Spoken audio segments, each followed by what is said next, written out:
seated. The court calls case 2007 CR 269, which is State of Ohio versus Claudia Hoerig.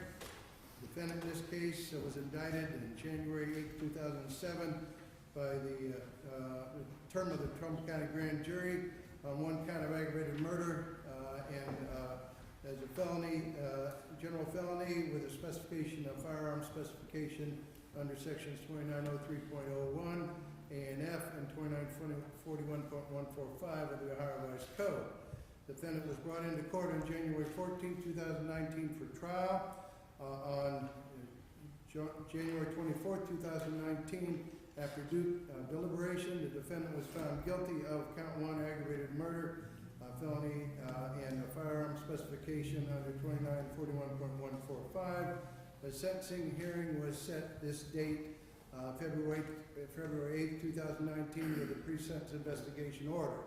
The court has had an opportunity to review the pre-sentence investigation, although I indicate the defendant did not decline to be interviewed by our probation department. The court has also reviewed a pre-sentence sentencing memorandum on behalf of the state, along with the principles and purposes of sentencing. We are here today for sentencing. The state is in court through Mr. Watkins and Mr. Becker. The defendant is in court along with her counsel, Attorney Cornelay and Attorney Russo. Mr. Cornelay, if you bring your defendant forward.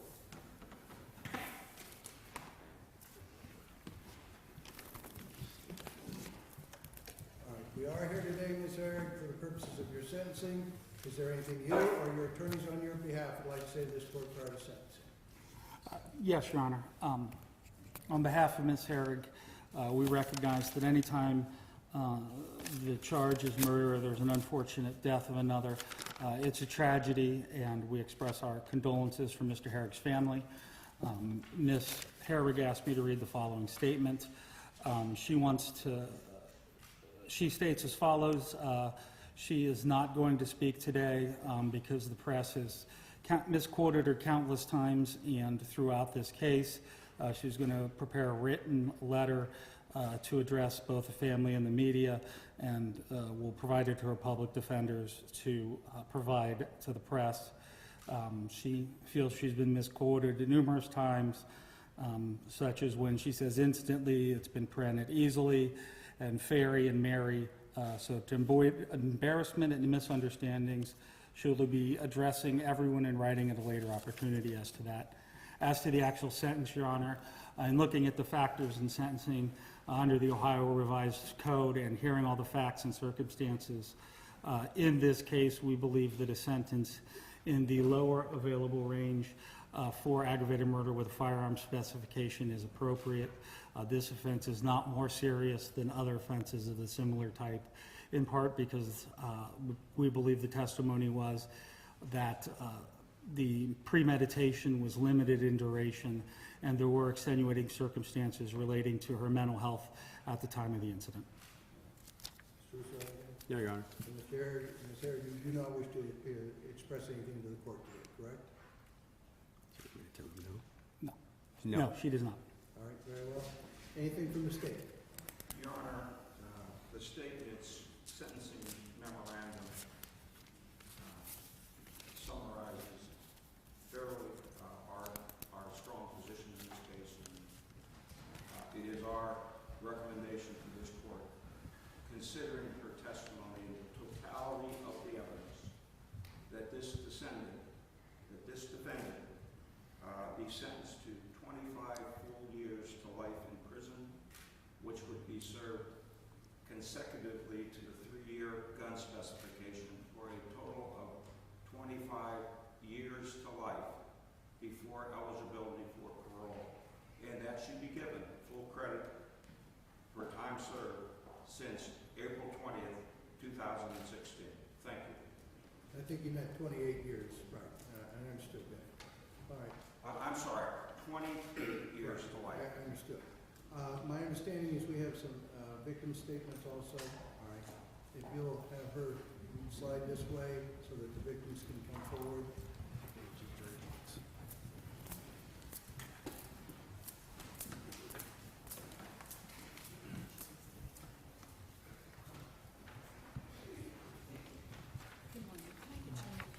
Paul David Hoerig.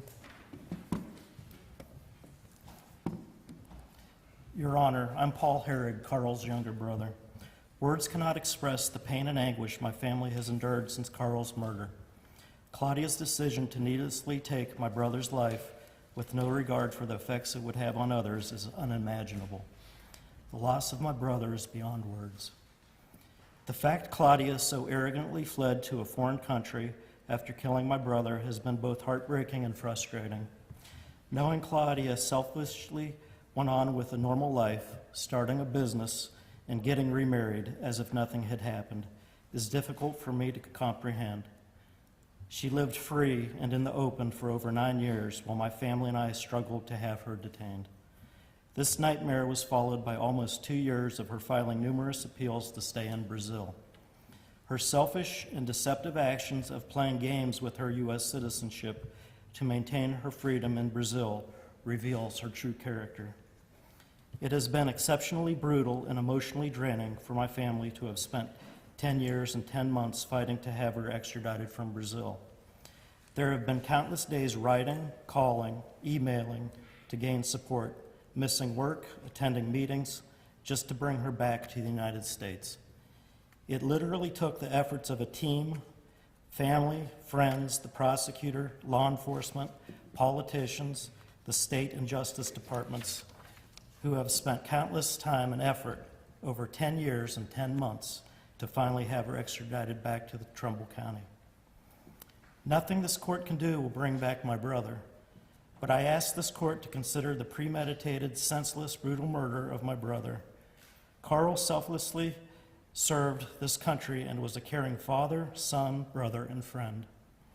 I ask you to consider Claudia's behavior, fleeing to a foreign country, fighting extradition, a lack of remorse, committing perjury, making false claims, and attempting to smear numerous people, including Carl, myself, and members of my family. United States officials entered into an agreement with Brazil which limited the sentence Claudia can serve in prison. This agreement was necessary to secure her extradition. I believe we should honor this agreement. Therefore, I fully support the prosecutor's recommendation of 25 years to life, plus 3 years for the gun specification. Carl was a man of honor, and he would have wanted us to honor this agreement. With that said, when the time comes, I, along with other family members, will be there to meet with the parole board to demand Claudia is treated like all other inmates. I will be there to tell Carl's story. Under the conditions, Claudia accepts full responsibility and is a model inmate. I will support parole at 30 years. I wish to express my sincerest gratitude for allowing me this opportunity to speak on behalf of my family and brother.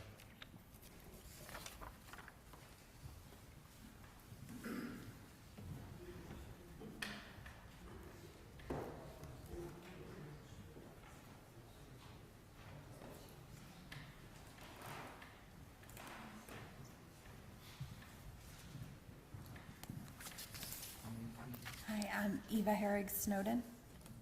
I'm Carl's daughter. I have spent hours and hours, 12 years really, thinking about what I would say here. My dad taught me a lot of things. He taught me that nothing is too hard to overcome, even when it seems impossible. He taught me to be positive even when I really, really don't feel like it. He taught me to just try, to go for it. And Dad made success look effortless. I wasn't old enough to know that probably wasn't the case.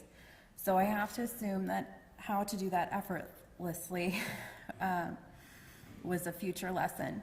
Dad taught me everything in life is either a lesson or a joke, and if you're really lucky, it's both. He taught me respect others, and respect yourself, respect knowledge, beauty, and joy, respect the world, and it will show you what is actually important. I want to list every moment that it has hurt me that Dad's gone. I want to talk about my beautiful kids he never met. I want to talk about grief and missed opportunities, but I would never be able to stop. I want to list all the ways listening to Claudia excuse her actions for the last year was inaccurate and unbearable. That was unfair to my family, my dad, and myself. I want desperately to pull things apart, analyze them, and tell the whole world how ridiculous everything she said was. But my dad wouldn't have done that. He wouldn't be very happy with me if I did it either. He was better than that, so the best I can do is listen to his lessons and be the daughter he raised me to be. I have pages and pages of notes. I realize now that I will never have the words, but the gist of it is this. My dad was the greatest, most wonderful, best ever, should have won a trophy dad. I never told him that. Maybe I didn't know it yet, or maybe I was too young to understand. But I never told him, and it is completely and totally unfair that he isn't in my family or my family's life anymore. And my dad taught me one more lesson, and he taught me that sometimes other people know better than you do. So I completely support the prosecution's recommendation. Thank you.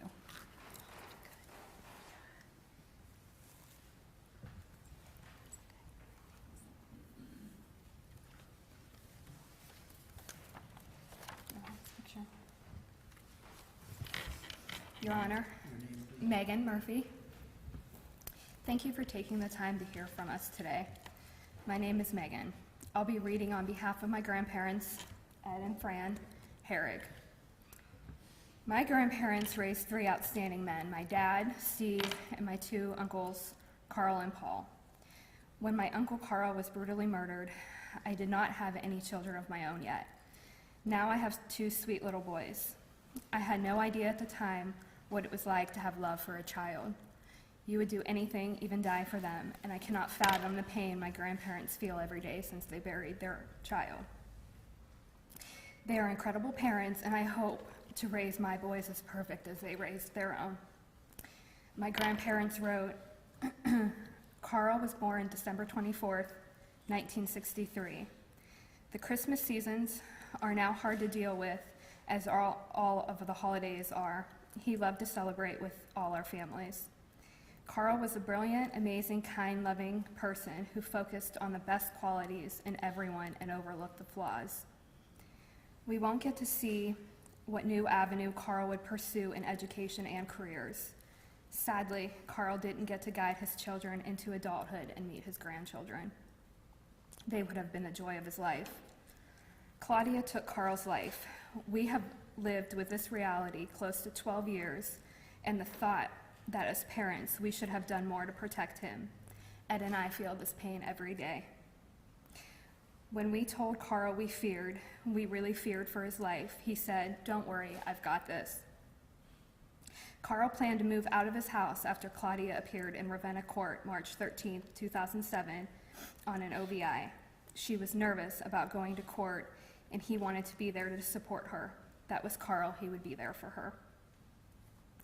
Even though we saw the signs, it was hard for us to really believe someone could be so evil. We have listened to Claudia try to trash Carl and his family. The people who knew Carl know how he was and how good his character. Our retirement years have been spent in the quest to bring Claudia to justice. Claudia has shown no remorse for what she has done. God help the next person she perceives as doing her wrong. We support Prosecutor Dennis Watkins 100% in any decision he makes pertaining to Claudia Hoerig. Thank you.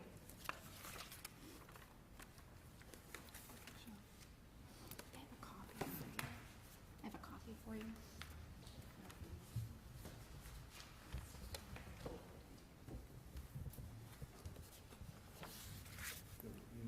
Roxy Vaughn.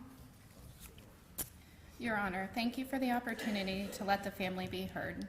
I was asked by my mother and father to read their impact statement. They are Kim and Steve Hoerig, brother of Carl. I am their daughter, Roxy. Most of us by 40 years old have dealt with the loss of someone they truly loved. That pain is indescribable. But we go through a grieving process and it gets easier in time. But even now, when you think of that loved one and the happy time you spent with them, it brings a tear to the eye. Claudia thinks she's the smartest person in the room. Not this room. No one believes her lies. Claudia is a manipulator and a vindictive liar. She has no remorse, no shame, no morals. She is evil. Her testimony was meant to deliberately hurt each member of our family. She lied about each and every one of us, and especially Carl, one of the kindest, gentlest, forgiving people we have known. She has lived as a free person in Brazil for 9 years after killing Carl. 9 years of freedom. 9 years of freedom that Carl nor any of us had. From the day Carl was found, the friends and family of Carl were sentenced to a lifetime of grieving. Your Honor, when we are considering her sentence, please consider the prolonged pain this family has and will suffer. No, there is no amount of time she could spend in jail that will bring Carl back. But maybe we can move on our healing process knowing she is behind bars. The sentence recommended by the prosecutor, Dennis Watkins, was negotiated to Brazil to extradite Claudia. Claudia was counting on Brazil not to extradite her. Without prosecutor Dennis Watkins' agreement with Brazil, we would have never gotten her back. Honoring the agreement may open the door to a better extradition treaty between the United States and Brazil and help other victims get the justice they are looking for in much less than the 12 years we waited. Thank you for listening. Kim and Steve Hoerig. Thank you. Thank you. Any further statements, Mr. Watkins? Mr. Watkins, any further statements? No, Your Honor. All right, anything else from the state at this time?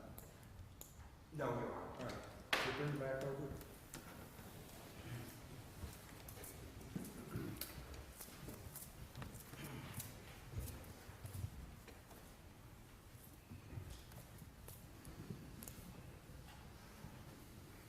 Ms. Hoerig, we are here today for the long-awaited culmination of the worst possible circumstances contemplated in our criminal system.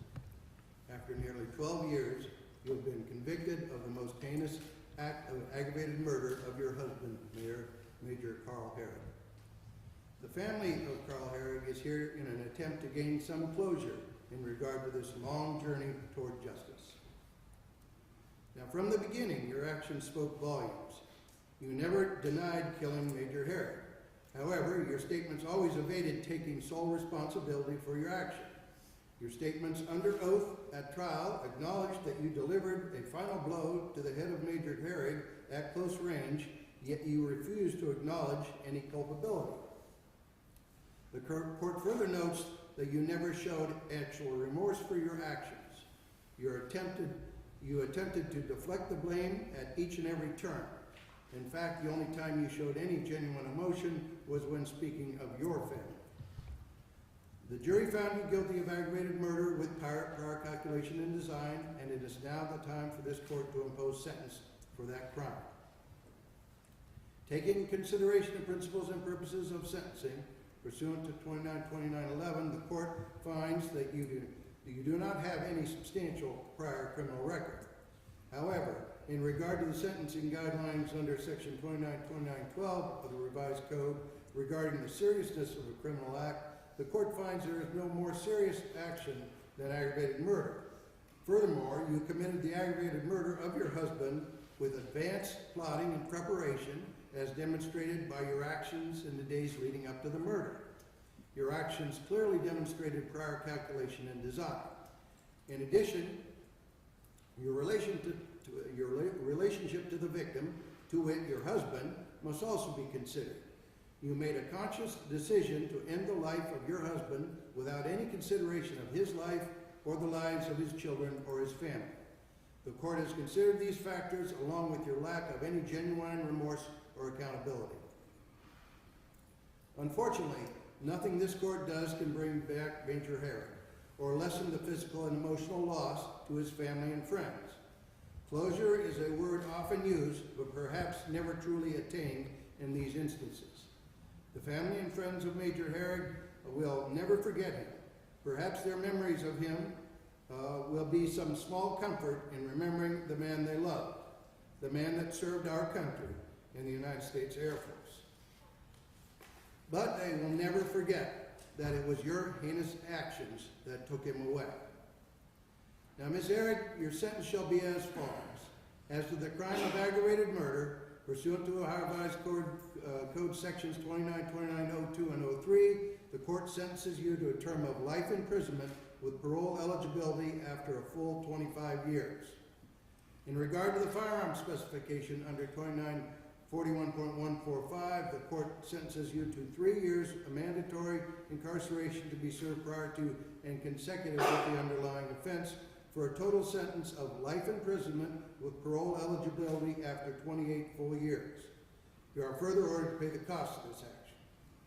Now, the court further notifies you that post-release control is mandatory if you are released before serving the life sentence on count 1.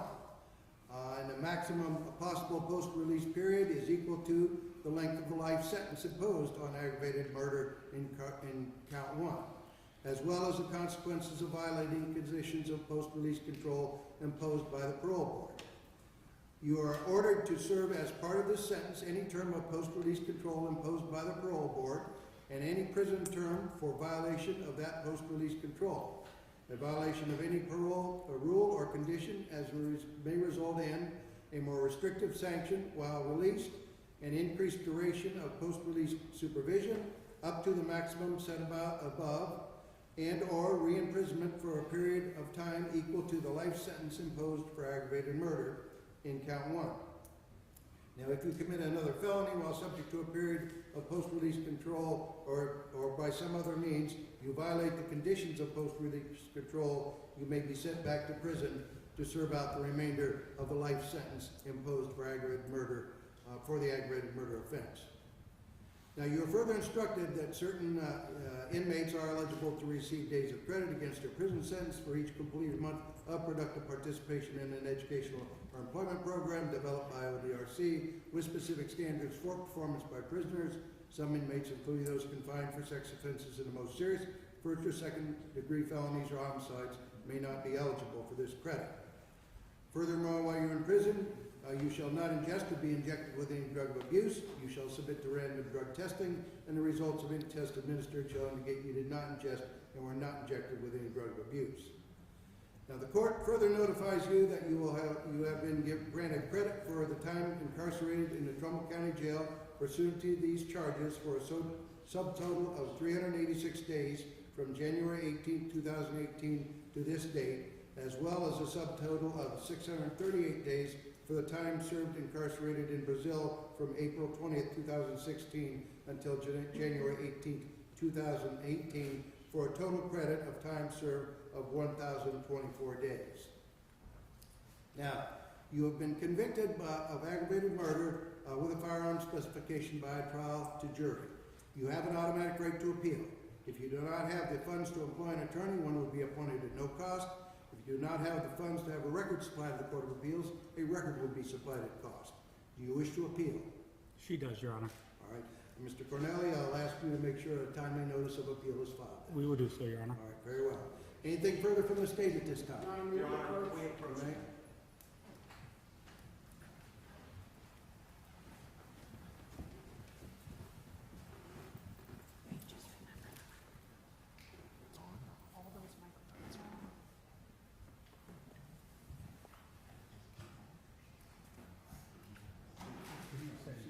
She may not be eligible. Oh, you did, okay. I didn't got it. Thank you. Anything from the defense? Yes, Your Honor, we'd ask the court waive costs. Ms. Hoerig is indigent and has no prospects for employment. Costs are waived. All right, defendant is remanded to the Trumbull County Jail, where she will be transported to the Trumbull County Sheriff's Office to commence his prison term at the Ohio Reformatory for Women at Marysville, Ohio, this date. And we are adjourned. Please rise. Weber, I got some paperwork.